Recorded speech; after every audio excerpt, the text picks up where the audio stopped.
Y ahí comenzamos a ver el hecho de que la Odisea es una iglesia en problemas espirituales bien profundos. Y para alguno de ellos, para algunos adventistas, es sorprendente.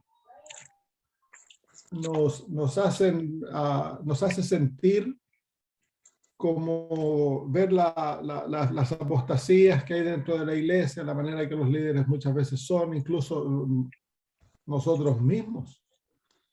Entonces, algunos salen corriendo diciendo que la iglesia es Babilonia, que hay que salir de ella. Muchos se desaniman, abandonan las filas. Pero si conocieran las profecías bíblicas, no tendríamos esta actitud, porque ha sido profetizado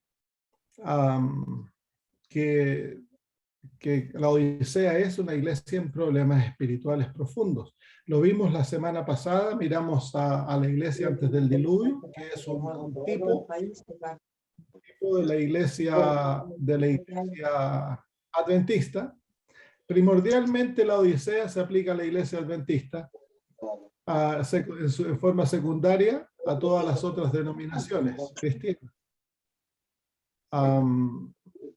Nuestra actitud laodicense, por primera vez el espíritu de profecía, aplica el mensaje de la Odisea a la iglesia adventista en el año 1854.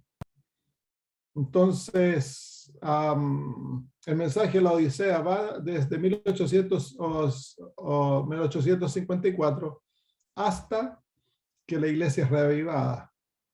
Y vemos eso, vemos en Génesis 6, vemos una iglesia básicamente en apostasía, una iglesia que ha abandonado su fidelidad a Dios, los hombres se han unido, los hijos de Dios se han unido con las mujeres del mundo, una generación autoexaltada donde el hombre es el centro de la experiencia religiosa. Hay una autoexaltación en un lado, pero en el otro lado, como vimos, la base, el fundamento de esta apostasía, de esta situación, es que se ha perdido de vista a Cristo, se ha perdido la experiencia de la justicia por la fe y se ha puesto los ojos en el hombre. Y eso es lo que ha llevado a el tener una experiencia religiosa insípida, prepara el corazón para la apostasía.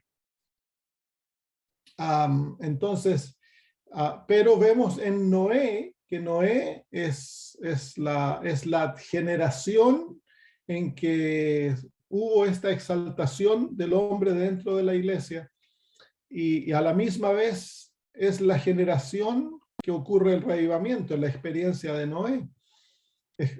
Noé redescubrió el mensaje de la gracia, y a través del mensaje de la gracia, Noé volvió a experimentar la justicia de Cristo. Fue declarado varón justo, perfecto en sus generaciones, y caminó Noé con Dios. Es esa experiencia de vivir la justicia de Cristo que lo lleva entonces a caminar con Dios, a tener una vida de comunión íntima con Dios. Y eso lo lleva a la misma vez, el fruto de aquello es que Noé es perfectamente obediente y tiene una fe que obra.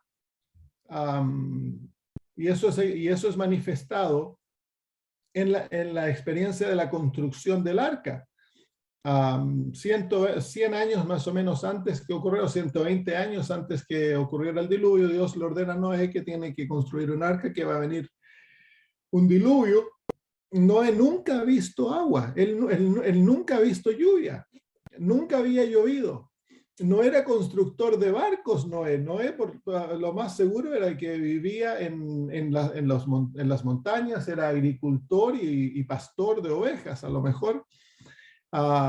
Y para él, obedecer el mandamiento, tuvo que hacer varias cosas. Uno, se tuvo que casar y tener hijos, porque Dios le dijo, vamos a Génesis 6.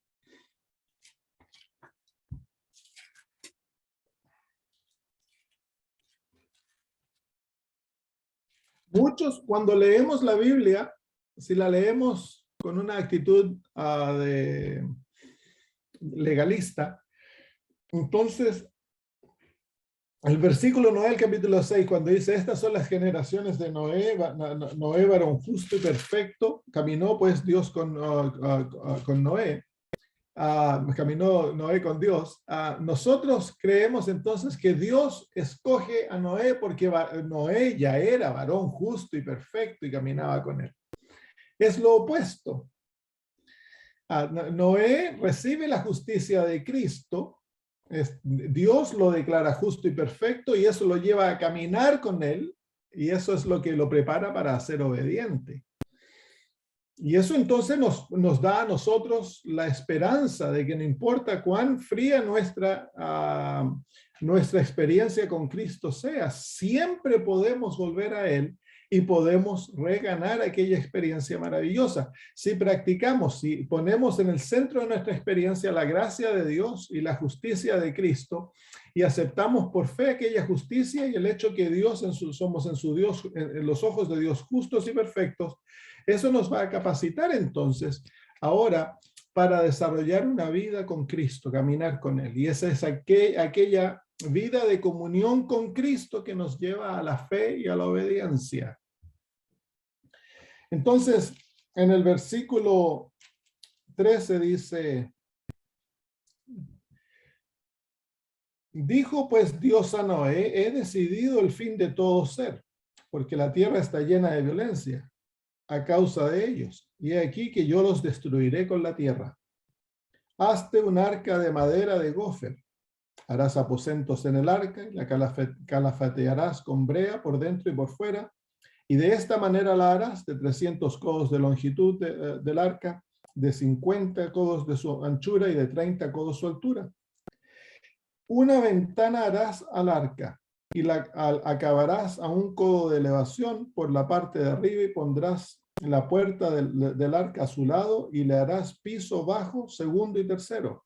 He aquí yo traigo un diluvio de agua sobre la tierra para destruir toda carne en que haya espíritu de vida debajo del cielo. Todo lo que hay en la tierra morirá, mas estableceré mi pacto contigo y entrarás en el arca. Tú, tus hijos, tu mujer y las mujeres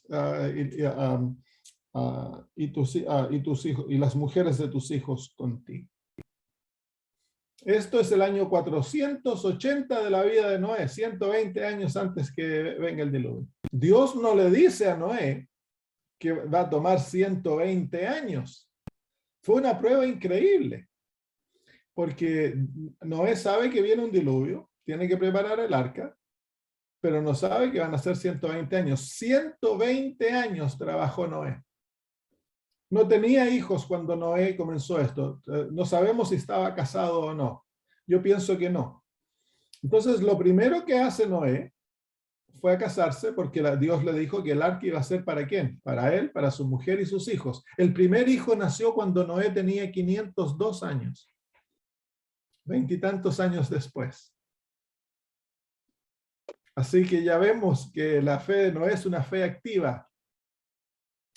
En el tiempo, después nacieron los otros dos hijos, después ya los hijos crecieron, se casaron, todo en el proceso de la construcción del arca. El arca tomó más de 100 años para ser construida y fue construida en un monte. Imagínense la locura de construir un tremendo barco en un monte.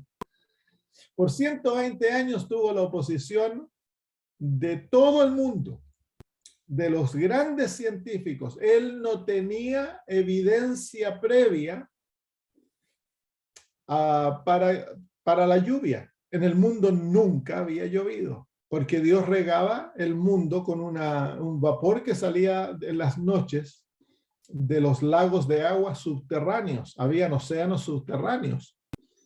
Todavía queda aquello. Se ha descubierto que en el centro de la Tierra hay más agua que en los océanos que tenemos alrededor nuestro. Entonces, Noé tuvo una fe maravillosa. Sufrió la oposición de la iglesia, la oposición del mundo, y sin embargo por 120 años mantuvo una fe que lo llevó a ser perfectamente obediente. ¿Cómo sabemos que él es perfectamente obediente? Bueno, se casó, tuvo hijos y luego construye el arca. Y miren, al final de la construcción del arca,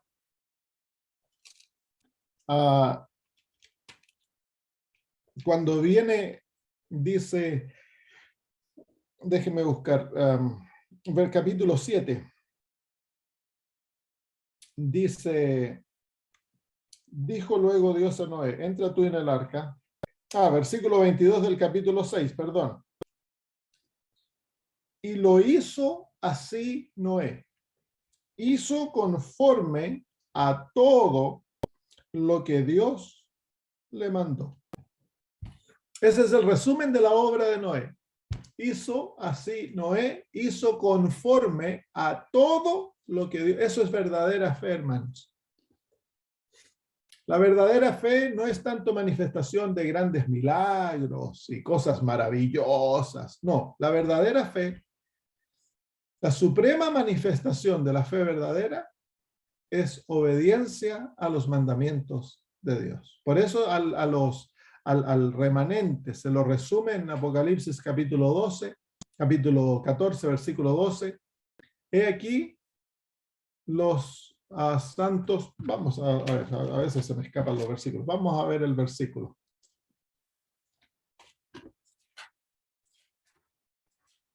Capítulo 14. He aquí la paciencia de los santos, los que guardan los mandamientos de Dios y tienen la fe de Jesús. Es aquella fe de Jesús que los lleva a ser perfectamente obedientes.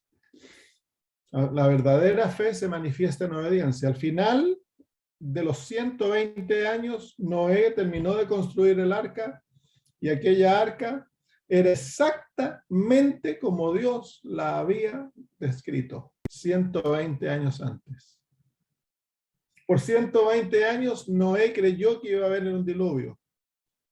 Por 120 años sufrió el rechazo, la ignominia del mundo porque lo ridiculizaron. Yo me imagino que él era el ridículo del mundo. En todas las publicaciones, en los medios de comunicación, miren a este que está construyendo un barco en un cerro porque dice que va a llover, pero si no es, nunca ha llovido en el mundo. Y al final de los 120 años, Noé y su familia fueron salvos. ¿Por qué? Porque ellos creyeron en lo que Dios había dicho. Cuán importante es, hermanos, que nuestra fe, como lo hemos estudiado ya algunas veces, la fe no tan solo cree. El primer paso de la fe es creer. Cuando Dios le dijo, Noé, va a llover, Noé creyó la palabra de Dios. Pero no tan solo creyó, Noé actuó de acuerdo a la palabra de Dios, la obedeció. Y cuando se puso la cosa difícil, el tercer paso de la fe, permitió que su fe lo llevara a confiar en la palabra de Dios y eso fue lo que maduró la fe de él. Esa es la manera que la fe obra, que la fe crece. Para que la fe sea una fe madura, nosotros hemos de escoger creer la palabra de Dios y luego hay que obedecerla, hay que vivir de acuerdo a aquello que se cree. Y luego, cuando las cosas parecen que la palabra de Dios no se cumple, entonces hay que arraigarse a la palabra de Dios, hay que confiarla y no hay que abandonarla. Y Noé tiene que haber sido tentado. 120 años es un montón de tiempo para que se cumpla una promesa, ¿no les parece? Y no nos dice que Dios siguió repitiéndole la promesa a Noé. Una vez tan solo bastó que Dios le dijera, voy a traer un diluvio. Una fe maravillosa. Esa es la fe que va a tener el remanente de Dios. Aquí los que guardan los mandamientos de Dios y tienen la fe de Jesús. Perfectamente obedientes porque tienen la fe de Jesús. Muy bien, vamos a ver otra historia que nos muestra esto. Yo ya les he mostrado antes, pero me gusta repetírselo porque Satanás está constantemente tratando de desanimarnos a través de los defectos del pueblo de Dios. Pero hemos de no olvidarnos que nosotros somos parte de aquel remanente. Y si la iglesia es imperfecta, y llena de defectos, debe ser porque nosotros estamos imperfectos y llenos de defectos. No hay que mirar al lado, hay que mirarse a sí mismo. Y no hay que tratar de mejorar al vecino. Que la mejoría venga a través mío personal. La mejor influencia que yo puedo dar en la iglesia es yo entregarme completamente a Cristo Jesús. Y no tratar de forzar, ni andar apuntando el dedo, ni andar criticando.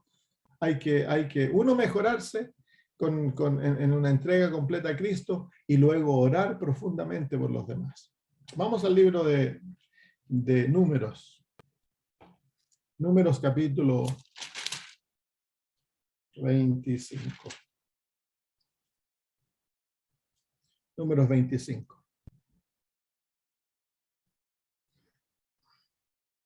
Otra historia que es típica, que muestra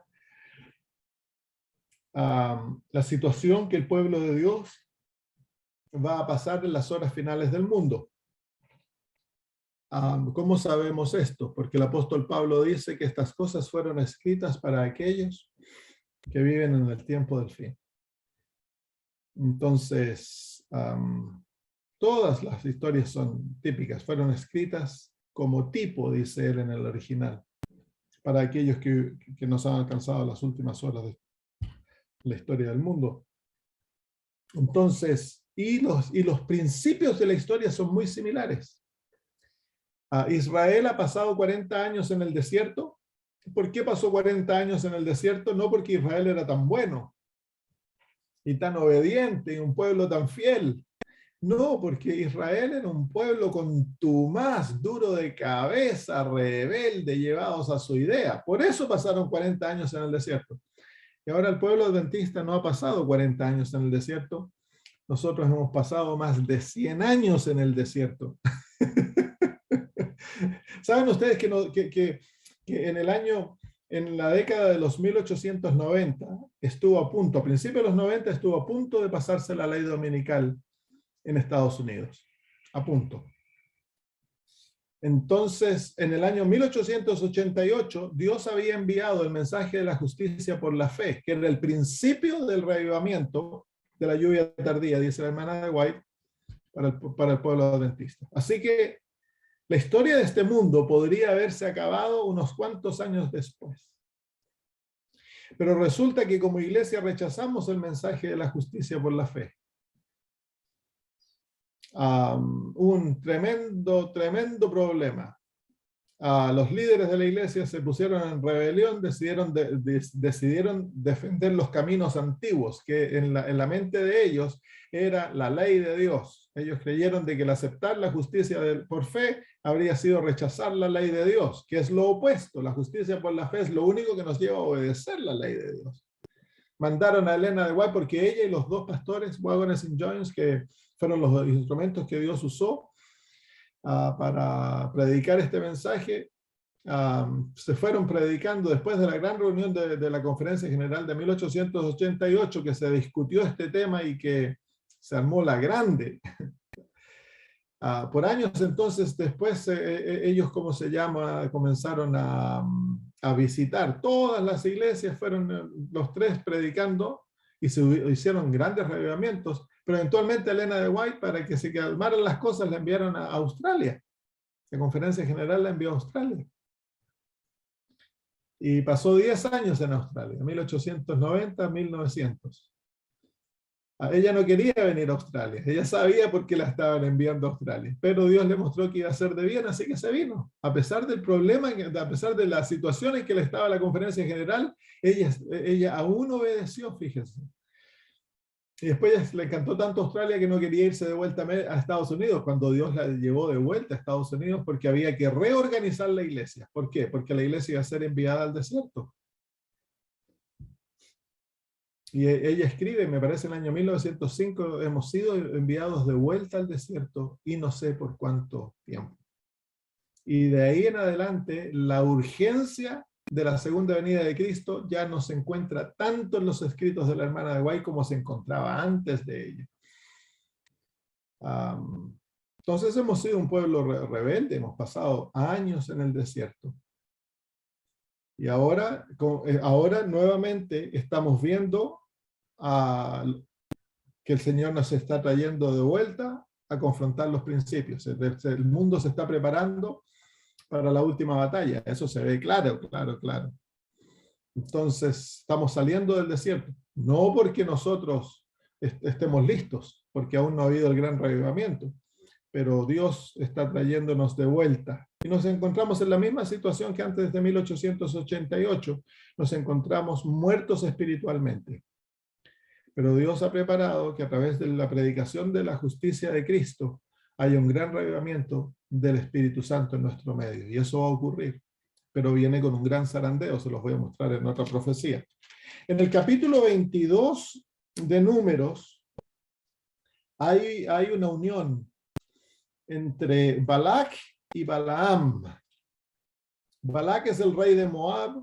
Los moabitas y los midianitas se unen para tratar de destruir a Israel, pero ellos se dan cuenta que no pueden destruir a Israel porque Israel está siendo protegido por Dios. Las naciones de Canaán están aterradas de Israel. Entonces llaman y contratan los servicios de un profeta de Dios. Balaam era profeta de Dios. Dios le habla, él ora, Dios le habla, le muestra. Así que hasta ese momento Dios lo había usado, pero a Balaam le gustaba el dinero. Tenía un problema. Y por amor al dinero, por amor a la ganancia, nos dice el Nuevo Testamento, Balaam vendió su fidelidad a Dios y para tratar de maldecir a Israel, ¿qué hace Balaam? Usa la brujería, usa la hechicería, usa encantamientos. Cuando no le resulta ¿cómo se llama? Tratar de maldecir directamente, porque cada vez que maldice le sale bendiciones a Israel. Entonces Balaam va a la hechicería. Entonces aquí vemos la triple unión que hay en el Nuevo Testamento, de la bestia, el falso profeta y el paganismo, o ¿cómo se llama? Satanás en forma del espiritismo. Y es este poder que lleva al protestantismo, que era un profeta verdadero, a volverse falso profeta, pues. Un profeta caído. Los Estados Unidos de Norteamérica, el protestantismo de los Estados Unidos de Norteamérica. Entonces, una triple unión que se une, poder espiritual, el falso profeta y el poder secular, se unen para tratar de destruir a Israel. Israel no puede ser tocado por Dios. Ustedes lean los capítulos 22, 23, 24. Balaam, cada vez que abre su boca, bendice a Israel. Y dice la Biblia que Balaam le enseñó a Balac a guiar al pueblo en apostasía. ¿Y qué fue el plan que Balac le dio? Bueno, dice, moraba Israel en Sittim y el pueblo empezó a fornicar con las hijas de Moab. Ahí está el plan. Las moabitas que adoraban a Baal eran sacerdotisas del culto. El culto de Baal era un culto que a veces era bastante inmoral.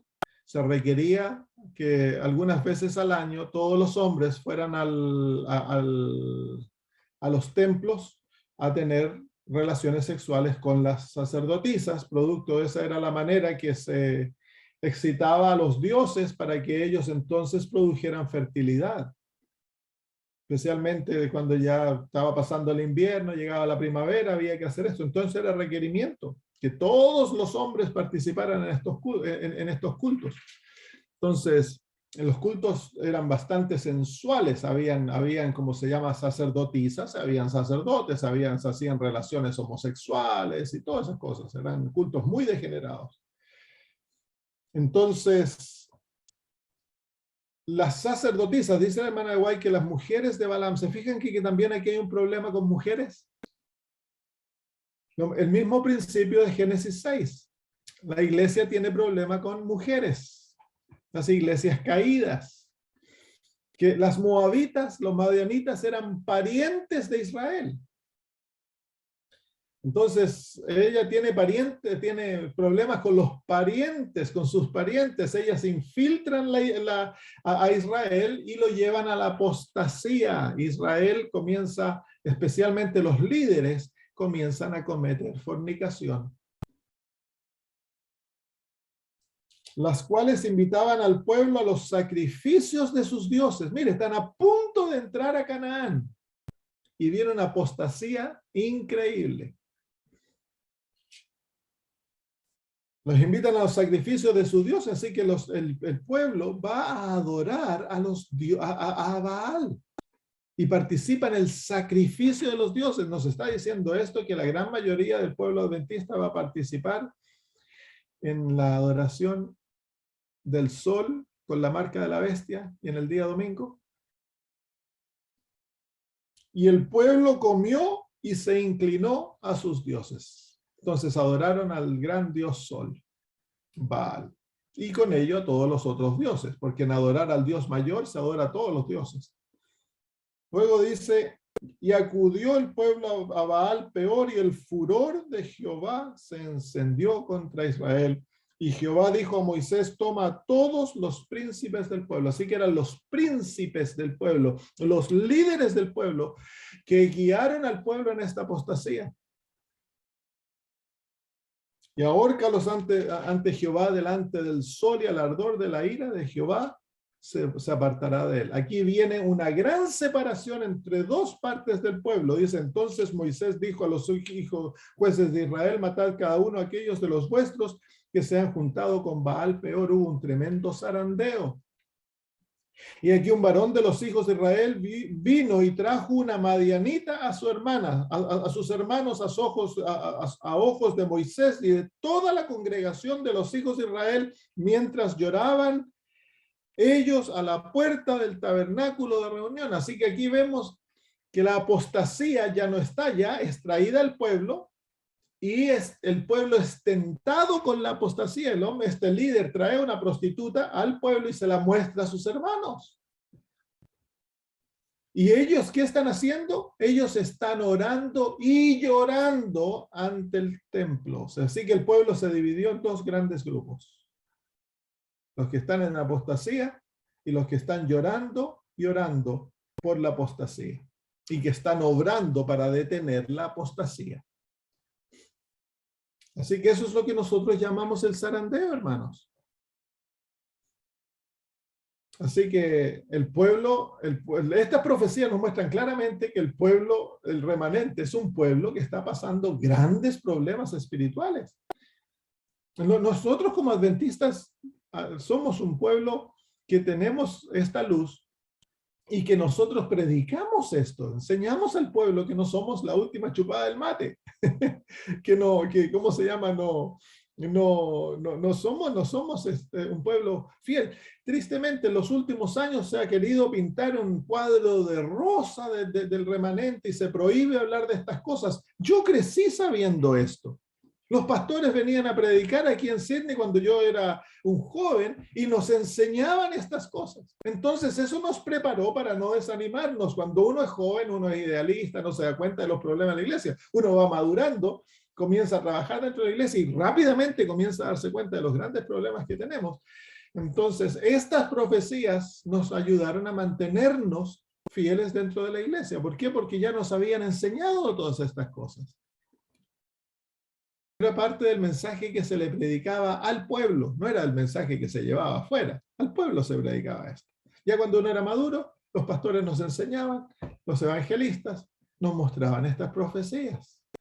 Entonces, es como se llama, claro, dentro de la iglesia. Ahora, en los últimos 20 años se manifiesta como señal de infidelidad el hablar de estas cosas. No, es que no es infidelidad, es ser fieles. El presentar el cuadro completo del remanente. Entonces, claramente aquí vemos, y uno de los aspectos que se ve aquí es la adoración. El pueblo se va a adorar es infiltrado por iglesias falsas, y eso termina en un sistema de adoración falso. La apostasía se trae dentro de la iglesia se ha dividido en dos grandes grupos. Aquellos que son fieles a Dios y están orando y llorando, y aquellos que son infieles a Dios. Aún se creen israelitas, pero son infieles. Y mire, en el versículo, versículo 7 dice, y lo vio Finés, hijo de Eleazar, hijo del sacerdote Aarón, y se levantó de en medio de la congregación y tomó una lanza en su mano. Y fue tras el varón de Israel a la tienda y lo alanzó a ambos, al varón de Israel y a la mujer por su vientre, y cesó la mortandad de los hijos de Israel. Y murieron de aquella mortandad 24,000. Entonces aquí vemos que el que se levanta y pone fin a la apostasía es Finés. Finés es el sumo sacerdote, es hijo de Aarón. Así que él es símbolo de Cristo Jesús. Aquí vemos eso cuando dice el apóstol, cuando dice Daniel, y se levantará Miguel, y habrá tiempo de angustia. Entonces aquí vemos ello, es Cristo quien va a poner fin a la apostasía. No hay hombre que pueda solucionar este problema dentro de la iglesia. Nuestra labor es orar y llorar por las apostasías que está ocurriendo dentro del pueblo. Y tenemos que el pueblo adventista está dividido en dos grandes grupos. Aquellos que son fieles a la verdad, al espíritu de profecía, aquellos que buscan a Dios de todo corazón y anhelan a seguir lo que Dios nos ha dado como pueblo, y aquellos que no.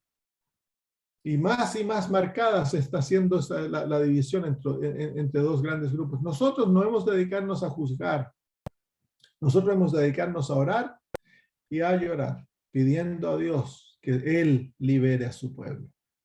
Es Dios el que va a liberar a su pueblo. Y esto es el gran zarandeo. En el versículo, yo ya se los he mostrado antes, pero lo vamos a ver nuevamente. Versículo 14 dice, y el nombre del varón que fue muerto con la madianita era Zimri, hijo de Salu. El nombre Zimri quiere decir mi música, jefe de una familia de la tribu de Simeón. Y el nombre de la mujer madianita muerta era Cosbi, hija de Sur, príncipe de pueblos, padre de familia en Madián. Entonces aquí vemos que la unión ocurre entre un hombre y una mujer, uno israelita y la mujer es madianita, y resulta de que él se llama música y ella se llama Cosbi. Cosbi quiere decir mentira, un engaño, así que es música engañosa, porque están juntos, pues. Así que la manera que la apostasía es traída dentro, nos muestra esta historia, la manera en que la apostasía es traída por este líder a la iglesia es a través de un sistema de música falsa. Y es interesante que dentro de los últimos 30 años dentro de la iglesia ha habido una tremenda batalla por el sistema de adoración. Se ha visto más pronunciadamente en los países desarrollados, pero ahora está llegando también a los países más conservadores, porque Sudamérica, Centroamérica, África, todos esos países han sido los países conservadores dentro de la iglesia, pero ahora este sistema de adoración se está extendiendo, donde se están adoptando sistemas de adoración carismático, música carismática, se usa la batería, se usa, como se llama, el sistema de canto de ellos, a la manera de poco menos que se baila dentro de la iglesia. En los países más liberales se permite todo, cualquier cosa dentro de la iglesia. Entonces, eso estaba predicho, pues. Ahora, no porque estaba predicho nosotros hemos de quedarnos como tontos esperando que pase. No, no, no. La verdad tiene que ser hablada, tiene que ser presentada. Pero hemos de verlo, hacerlo sabiendo de que viene una gran división dentro del pueblo. Una gran cantidad. La hermana de White, hablando de la última apostasía, dice que ella temblaba por el pueblo de Dios, hablando de la apostasía omega. Y ella habla que compañía tras compañía va a abandonar las filas del remanente. Ahora, en cada una de estas historias, nosotros vemos que Dios no abandona al remanente, que Dios no cambia al remanente. Dios purifica y reaviva al remanente, pero es el mismo remanente que en el tiempo de Moisés, de Noé, cruzó del viejo mundo al nuevo mundo. Y aquí es el mismo remanente, es Israel que ha sido purificado y reavivado, que cruza el río Jordán a la tierra de Canaán. Y la iglesia de la Odisea es la última iglesia. No hay otra iglesia después de la iglesia de la Odisea. Así que no hemos de esperar una octava iglesia. El remanente es purificado y da nacimiento a los 144,000, pero ellos son parte del remanente. No son una nueva iglesia. Entonces si ustedes leen el libro Testimonios a los Ministros, la primera sección, las primeras 60 páginas, ella la dedica a hablar de este asunto, porque se levantó un pastor que publicó un artículo, publicó un librito que decía que la iglesia adventista era la iglesia de Babilonia, había que salir de ella, ya en aquellos días. Y ella rebate aquello, ella dice que la iglesia adventista nunca llegará a ser Babilonia, que Dios la libertará. Dios la va a purificar y Dios la va a libertar. Así que si hemos de vivir por fe en la palabra de Dios, entonces hemos de vivir creyendo estas cosas y aferrándonos a ellas, porque se va a poner peor la cosa, hermanos. Se va a poner peor la cosa, pero aferrémonos a la palabra de Dios y las promesas divinas. Interesante que luego de esto viene el censo. El censo es símbolo del sellamiento. El pueblo es contado y es, ¿cómo se llama? Y organizado para guerra. Y luego en el capítulo 31 de Números, se escogen 12,000 del pueblo, se escogen 12,000, 1,000 de cada tribu, y se los envía a la guerra contra Madián y Moab. Mire. Dice, Jehová habló a Moisés diciendo, haz la venganza de los hijos de Israel contra los madianitas, después serás recogido tu pueblo. Entonces Moisés habló al pueblo diciendo, armaos algunos de vosotros para la guerra y vayan contra Madián y hagan la venganza de Jehová en Madián. Así que viene una guerra de venganza de Jehová. 1,000 de cada tribu, 1,000 de cada tribu. Suena similar a algo en el libro de Apocalipsis, ¿no les parece? En el libro de Apocalipsis se escogen 12,000 de cada tribu. Así que en el libro de Apocalipsis, aquí son 12,000 que van a la guerra, en el libro de Apocalipsis son 144,000 que van a la guerra. Pero es la guerra de la venganza de Jehová, es el tiempo de las plagas. Y este pueblo va representando a todo el otro pueblo. Israel batalla esta guerra con Midian en presencia de los 12,000 que van representándonos. No todos van a la guerra, solo 12,000 en este caso. Y dice, así fueron dados de los millares de Israel 1,000 cada tribu, 12,000 en pie de guerra. Y Moisés los envió a la guerra, 1,000 de cada tribu envió. Y Finés, hijo del sacerdote Eleazar, fue a la guerra con los vasos del santuario y con las trompetas en sus manos para tocar. Con la trompeta, ¿se acuerdan el mensaje de las 7 trompetas? La séptima trompeta es el tiempo cuando se toca la última trompeta, vienen entonces las 7 plagas. Y pelearon. Esto es simbólico, ¿no? De la caída también de Jericó. Lo vamos a estudiar cuando lleguemos allá.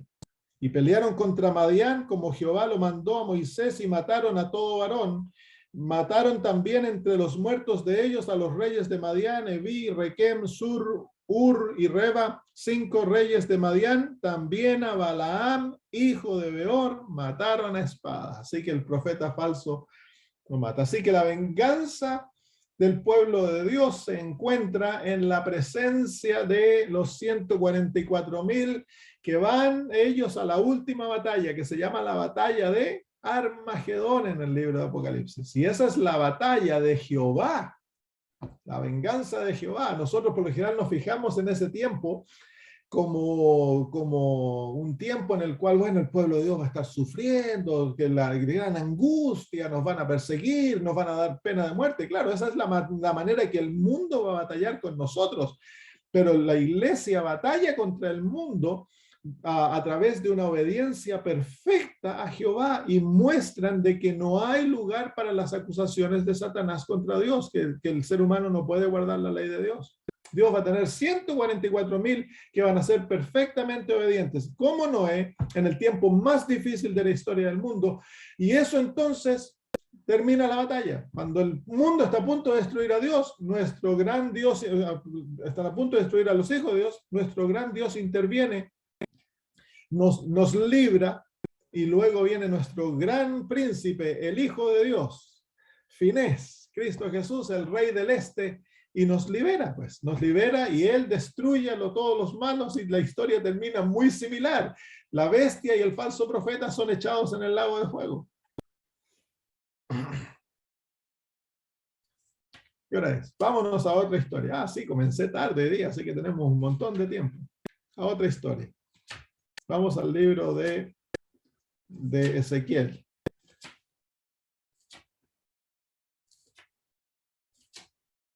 Así que la historia termina bien, el remanente conquista, el remanente gana la batalla, hermano.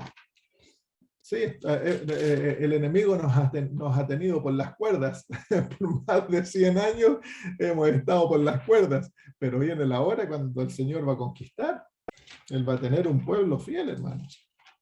Aunque tenga que cambiarnos a todos. Si somos infieles, nos va a sacar a todos y va a traer un pueblo nuevo. Pero sigue siendo el mismo remanente. Ezequiel capítulo 37 es una profecía muy gráfica. La profecía de los huesos secos.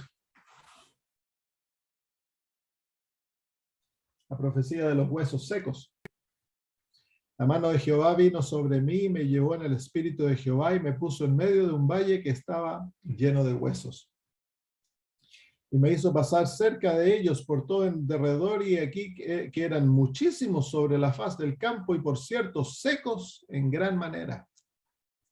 Y me dijo: hijo de hombre, ¿vivirán estos huesos? Y dije: Señor Jehová, tú lo sabes. Me dijo entonces: profetiza sobre estos huesos y diles: huesos secos, oíd palabra de Jehová. Así ha dicho Jehová el Señor a estos huesos: he aquí yo hago entrar espíritu en vosotros y viviréis. Y pondré tendones sobre vosotros y haré subir sobre vosotros carnes, y os cubriré de piel y pondré en vosotros espíritu y viviréis y sabréis que yo soy Jehová. Profeticé pues como me fue mandado, y hubo un ruido mientras yo profetizaba, y aquí un temblor, y los huesos se juntaron cada uno con su hueso. Y miré, y aquí tendones sobre ellos, y la carne subió y la piel cubrió por encima de ellos, pero no había en ellos espíritu. Y me dijo: profetiza al espíritu, profetiza, hijo de hombre, y di al espíritu: así ha dicho Jehová el Señor, espíritu, ven de los cuatro vientos y sopla sobre estos muertos y vivirán. Y profeticé como se me había mandado, y entró espíritu en ellos y vivieron, y estuvieron sobre sus pies un gran de ejército en extremo.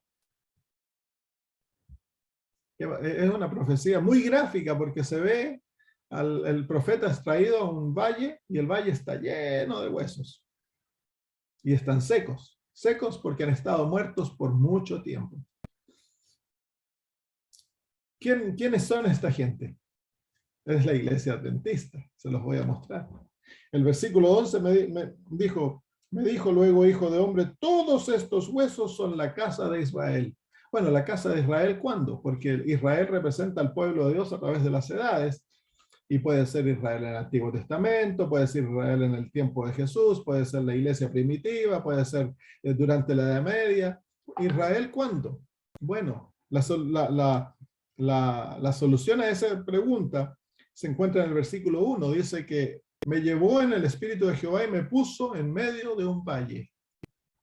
El valle es símbolo de juicio. Miren, vengan al libro de Joel. Joel capítulo 3.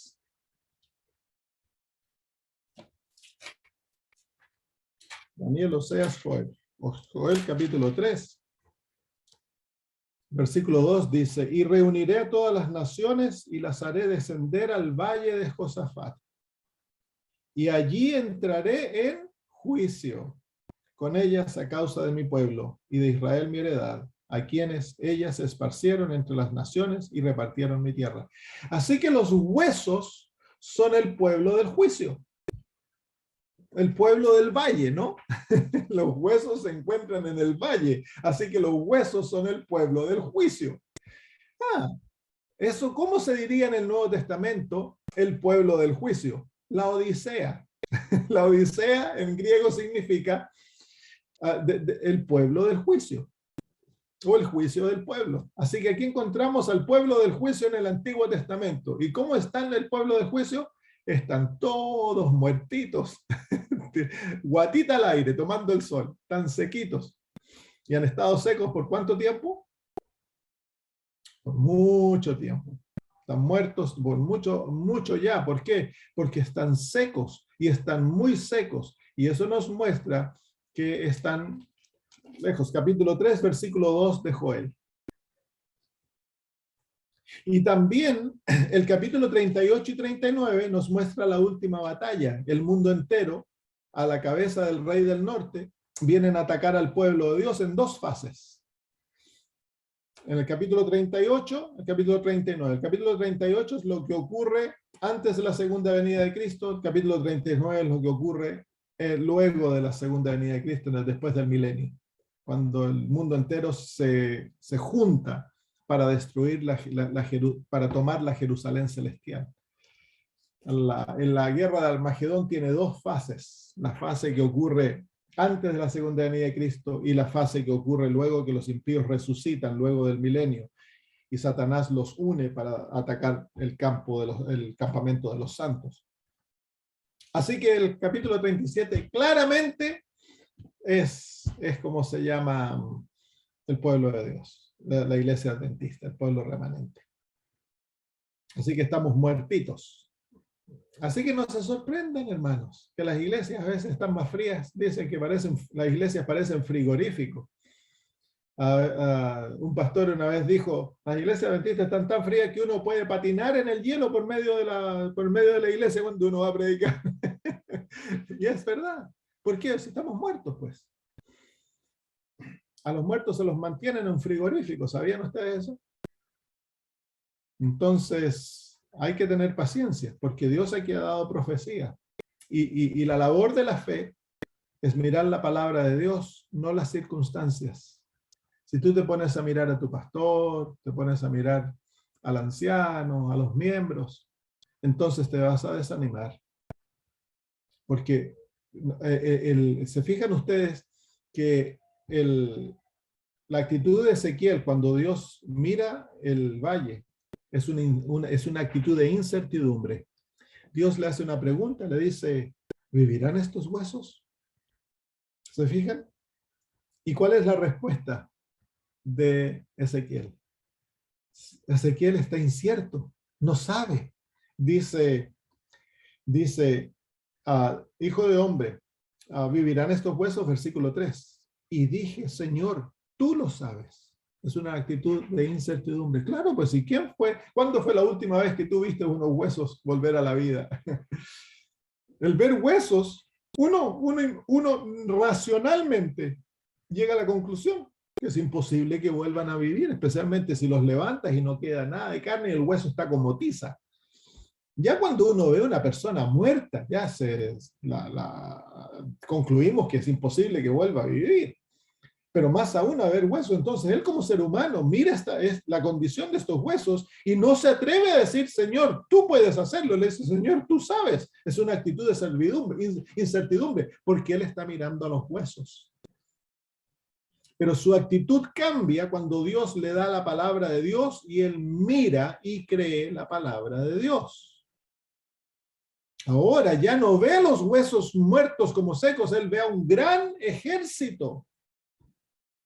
Y ese es el propósito de las profecías. Es sacar nuestros ojos de la realidad que nos rodea y ver la realidad como Dios la ha profetizado. Entonces hemos nosotros de aprender a profetizar la palabra que Ezequiel recibió, en vez de hablar de los defectos de la iglesia. Yo podría aquí, para ilustrar esto, yo podría ponerme a sacar calzones al aire de la iglesia y voy a hablar de esto y que no están haciendo esto y que aquí, que allá. Pero ¿qué saca si, hermanos, tú y yo somos parte de aquellos huesos secos? Y lo único que esto causa de hablar de los defectos de la conferencia general y de esta división y la apostasía, lo único que es llenar el corazón de desánimo y destruir la fe. Lo que debemos hacer es alimentar la fe para sacar los ojos de la realidad que nos rodea y poner nuestros ojos en la palabra de Dios. Y la palabra de Dios nos muestra que Dios va a tener a un pueblo que va a ser un ejército vivo. Eso es lo que debemos hacer. Aprendamos a hablar fe, hermanos. En cada una de las historias, el pueblo de Dios no termina derrotado, pasa por una crisis terrible, pero el pueblo de Dios termina en victoria, ¿sí o no? Noé con su familia, victoria. El pueblo de Israel, victoria, sí, una tremenda crisis, victoria. Aquí hay victoria, al final el pueblo es reavivado. Pero el pueblo para ser reavivado pasa por una experiencia. Dice el versículo 2, dice, y me hizo, versículo 3, perdón, versículo 4, me dijo entonces, profetiza sobre estos huesos. Y diles, huesos secos. Se fijan que ¿cómo se llama? El profeta no ignora la realidad de los huesos, ni tampoco Dios ignora la realidad de los huesos. Si nosotros tratamos de decir, no, si la iglesia está perfecta, no hay nada problema, todo está bien, y lo único que hablamos que estamos haciendo esto, tenemos hospitales, tenemos escuelas, ganamos tantas almas, y escondemos nuestra realidad espiritual debajo de una carátula, como de que todo está bien, entonces no hay solución para el pueblo. Ni Dios ni el profeta ignora la realidad del pueblo. Antes de que profetice la palabra de Dios, el profeta o Dios los llama, diles, huesos secos.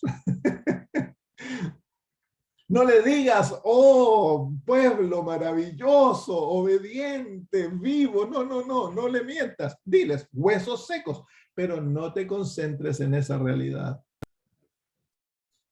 Huesos secos.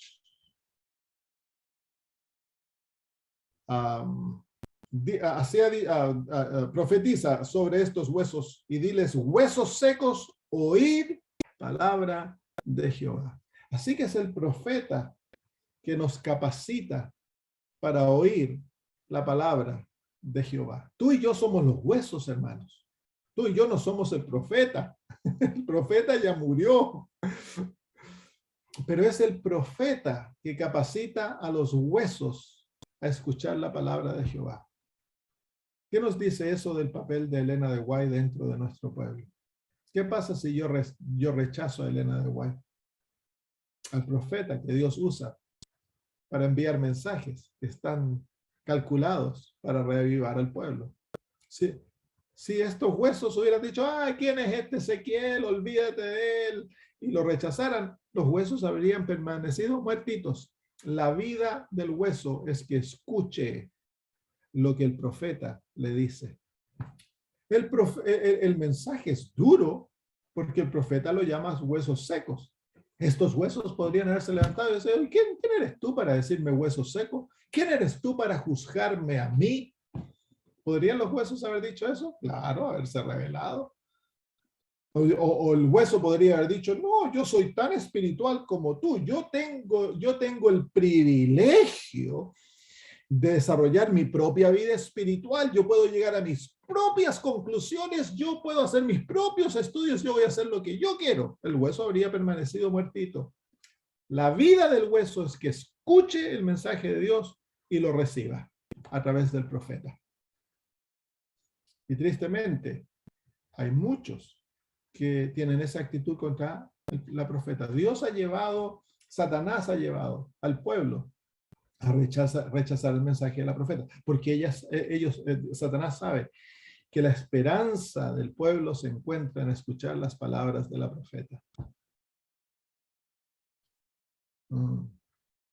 Hay muchos que dicen que el último ataque de Satanás contra la iglesia de Dios es que va a neutralizar, va a hacer que el mensaje de los testimonios llegue a ser sin efecto.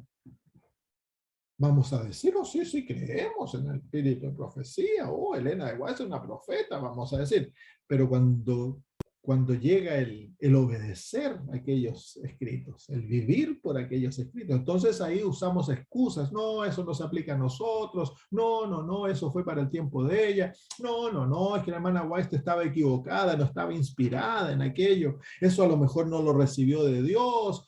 Y se usan múltiples excusas para neutralizar el mensaje del profeta. Pero hermanos míos, la vida de la iglesia no se encuentra en juzgar, en ver si es inspirado, si no es inspirado, en ver los defectos de la profeta. No, no, no. La vida del pueblo se encuentra en escuchar lo que la profeta dice. Bueno, sigamos. Profetiza sobre estos huesos y diles huesos secos. Ese es un mensaje duro, por eso uno lee los testimonios y uno llega a transpirar cuando lee los testimonios. Son mensajes directos, boom, boom, porque es Dios llamándonos huesos secos, mostrándonos nuestra situación, nuestro pecado. ¿Cuántas veces la hermana White tuvo que pasar por experiencias que a ella no le gustaba? El ángel la lleva y le dice, ven, te voy a mostrar lo que el director de tal casa publicadora está haciendo, y lo lleva en visión y lo ve a él con la secretaria sentado en las faldas, besándose. Y ahora ella tiene que escribirle a este hombre para que se arrepienta. Entonces el hombre, si no tiene un espíritu correcto, ¿qué es lo que va a hacer? La va a acusar a ella de ser falsa, que él no está haciendo en eso. Terrible ser profeta. ¿A quién le gustaría ser profeta? A mí no me gustaría ser profeta. Es una de las labores más amargas dentro del pueblo de Dios. Mire, la mayoría de los profetas dentro en el tiempo de la Biblia fueron rechazados. El pobre Jeremías fue echado en un pozo lleno de lodo. El llamado a ser profeta es un llamado a sacrificarse, a vivir una vida de sufrimiento. ¿Cuántas veces Elena de White pidió que se le sacara a ella el don? Especialmente en sus primeros años, cuando era jovencita, 17 años. El Señor comienza a usarle y a mostrarle la situación. Terrible, sufrió ella, terriblemente. Huesos secos, oíd palabra de Jehová. Entonces los huesos no están tan muertos, porque aún ellos pueden escuchar la voz de Dios. Tú y yo, hermanos, estaremos pasando por problemas espirituales, pero si escuchas la voz de Dios y la recibes y la aplicas a tu vida, puedes resucitar. Así ha dicho Jehová, el Señor, a estos huesos. Aquí yo hago entrar espíritu en vosotros y viviréis. Esa es la voluntad de Dios para la iglesia adventista. Que entre espíritu en nosotros y vivamos. ¿Por qué estamos muertos entonces? Porque no hay espíritu en nosotros. Esa es la razón de nuestra mortandad, de la infidelidad, de la apostasía. Es porque hemos aceptado una forma de religión sin su poder. Cristo está fuera. El Espíritu Santo no ha venido a llenarnos. Somos un pueblo sin espíritu. Por eso es lo que causa la muerte, ¿no? Cuando el espíritu abandona el cuerpo muere, pues. Eso es lo que causa la muerte. Aquí se ve entonces la voluntad de Dios. La voluntad de Dios para la iglesia adventista es que la iglesia adventista vuelva a vivir. Y dice, versículo 6. Ahora viene el versículo 5, nos muestra la voluntad concisa. Nos muestra lo que Dios va a hacer por la iglesia. Va a poner espíritu en ellos y vamos a vivir. Así que Dios va a tener un pueblo vivo. Y luego dice, el versículo 6 sigue describiendo lo que Dios va a hacer. Y pondré tendones sobre vosotros y haré subir sobre vosotros carne y os cubriré de piel y pondré en vosotros espíritu y viviréis y sabréis que yo soy Jehová. Así que en el versículo 6 él describe el proceso a través del cual esto se va a llevar a cabo. Se lo da al profeta primero. ¿Se fijan eso? Se lo da al profeta primero. Ahora el profeta va a profetizar. Versículo 7. Profeticé, pues, como me fue mandado. Y mire lo que ocurre. Y hubo un ruido mientras yo profetizaba, y he aquí un temblor, y los huesos se juntaron, cada hueso con su hueso. Entonces el profeta profetiza, y mientras él está profetizando, ocurre un temblor, un tremendo ruido y un temblor. Eso es lo que nosotros llamamos el zarandeo. Claro, lo primero que ocurre en esta hora es que Dios causa un terremoto dentro de la iglesia. ¿Y qué es lo que lo causa? La palabra del profeta. ¿Por qué? Porque es una palabra derecha, huesos secos. Ay, a mí no me gusta que me llamen huesos secos. Y están los otros que reciben el mensaje de huesos secos. Entonces ocurre un temblor, dice que hay un tremendo ruido, no va a ser bonito, como ocurrió en el libro de Números, capítulo 25. El pueblo se dividió. Unos lloraban mientras los otros estaban adorando allá a Baal, y viene la apostasía dentro del pueblo. No es bonito, hay un tiempo que va a ser terrible. Lo vamos a ver en Mateo 24 cuando volvamos. Y luego dice, pero el fin de este proceso es que al final Dios tiene esqueletos, ya no tiene huesos, los huesos se unieron. Así que el resultado del zarandeo y de la obra del Espíritu Santo dentro del pueblo de Dios es que va a haber una porción del pueblo de Dios que se une. Se unen como huesos, pero ahora ya no son huesos, son esqueletos. Los huesos se juntaron, hueso con su hueso con su hueso. La segunda profecía del libro de Ezequiel 37 es la profecía de los dos palos en una mano. Y es la profecía que nos muestra la unión que va a ocurrir dentro del pueblo de Dios antes de la última batalla. Los dos campos se unen. Entonces, luego dice, versículo 8, así que hay que afirmarse los cinturones, porque antes que las cosas se pongan maravillosas, se van a poner peores, hermanos, dentro del pueblo de Dios. Y lo estamos viendo. Ahí estamos divididos por todo tipo de causas. Pero ha de predicarse un mensaje que es el mensaje de la Odisea. El mensaje de la Odisea es el mensaje que dice, huesos secos. Es el mensaje directo del testigo fiel. Ese es el mensaje que causa el zarandeo. Y dice, y los huesos se juntaron, cada hueso con su hueso. ¿Qué fue lo que ocurrió cuando antes que viniera la lluvia temprana? En el día de los apóstoles, antes que los apóstoles recibieran el Espíritu Santo, pasaron por una tremenda experiencia de zarandeo, la cruz. ¿Se acuerdan? Antes de eso, muchos habían ya abandonado a Cristo. Unos días antes, vino un zarandeo.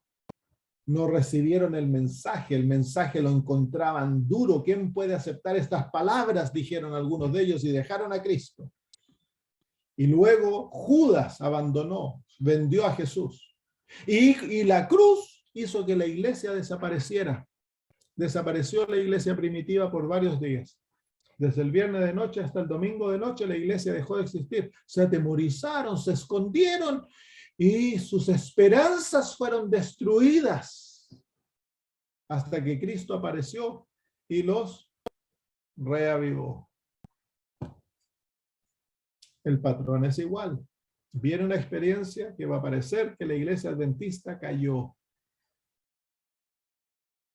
Pero Dios la va a salvar en la 11ª hora.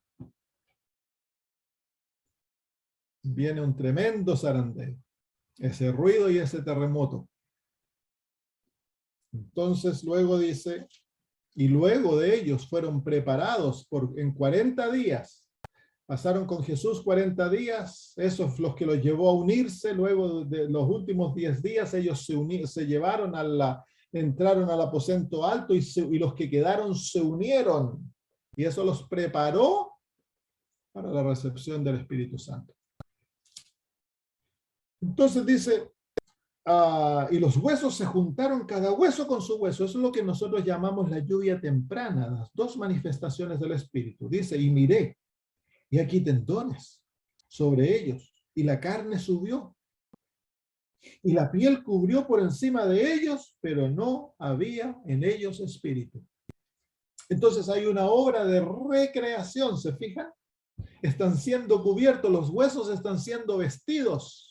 Al final de estos versículos Ya no hay esqueletos. Al final de estos versículos hay cuerpos.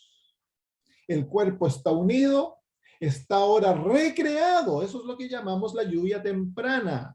Y la lluvia temprana también se llama el profesor de justicia. Es el Espíritu Santo que viene y viene a los, ¿cómo se llama? A los creyentes y recrea en nosotros la imagen de Cristo.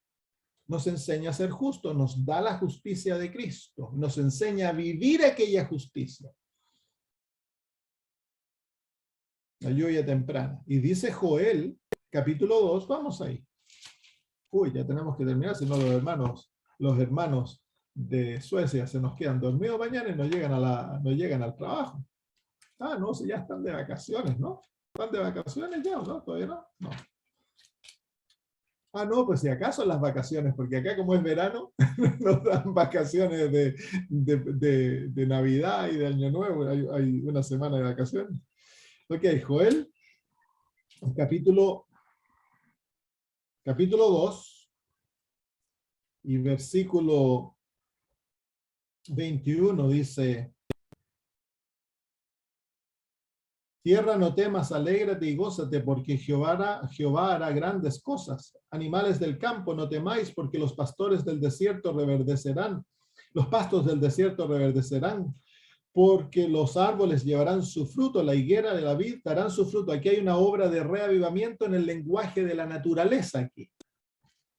Todo está reavivándose, todo. Y dice: vosotros también, hijos de Sión, alegraos y gozaos en Jehová vuestro Dios, porque os ha dado la primera lluvia en su tiempo y os hará descender sobre vosotros lluvia temprana y tardía, como al principio. Así que ahí está la promesa que al pueblo de Dios se le va a volver a otorgar la lluvia temprana y luego la lluvia tardía. Ya recibimos la lluvia temprana en el Pentecostés y ese es el Espíritu Santo que ha estado obrando en nosotros.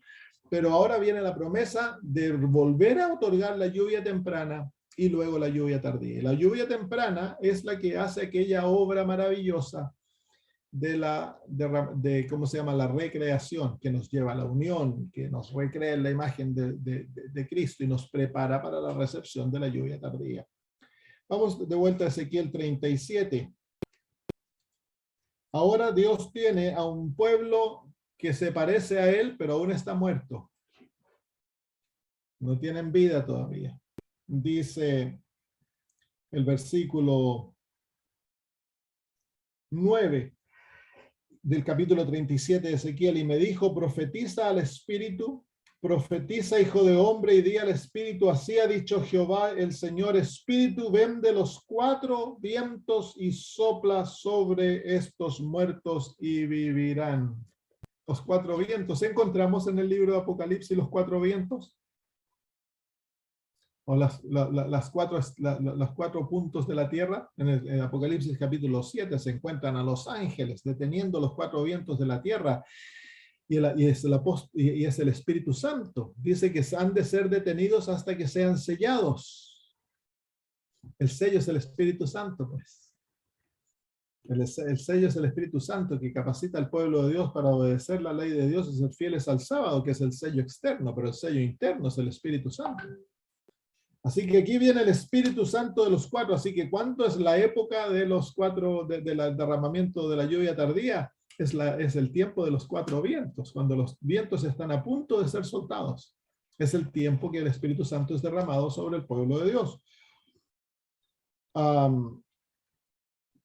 Espíritu, ven a los 4, de los 4 vientos, sopla sobre estos muertos y vivirán. Y profeticé como me había mandado, y entró espíritu en ellos, y vivieron, y estuvieron sobre sus pies un ejército grande en extremo.